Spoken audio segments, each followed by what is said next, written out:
The Houston Outlaws stormed the stage and they came out blazing hot in their matchup against the Toronto Defiant. Yeah. But then things started to go wrong. Let's first talk about the positives, though, here for the Houston Outlaws. Dante, the addition, coming over from the San Francisco Shock, definitely making his presence felt. Great to see Boink as well back in the game now that Lucio's back in the meta.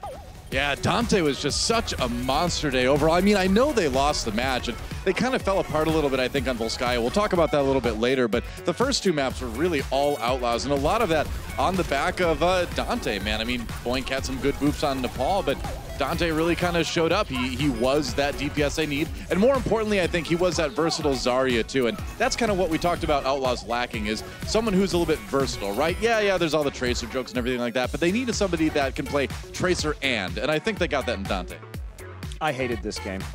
Why? I think it was incredibly sloppy. Really I think both of these teams are super poor at 3-3 compositions. Super and poor. We get mean at night, don't we? And I was basically, sitting backstage and shouting at a TV the entire time and jumping up and down. It's true. It's actually true. That did happen. I did the same thing during Crisis. That is I totally actually get it. I thought he was playing Dance Dance Revolution for a second, but he was But just when angry. Houston Outlaws was 2-0 up, I got scared because traditionally we know what happens then, right?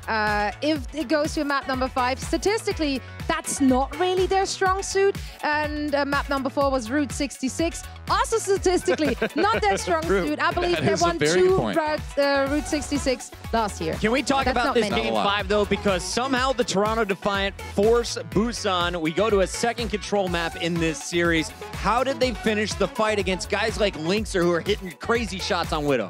I think this is where both teams I actually thought played this map better than any of the other ones, and it gives me hope for them in a future meta, especially with how well we saw Lynxer coming in and doing with the Widowmaker. But overall, Toronto Defiant still able to pull it off. I think IV's performance improved over the course of the series, and he sort of hit that final form towards the end.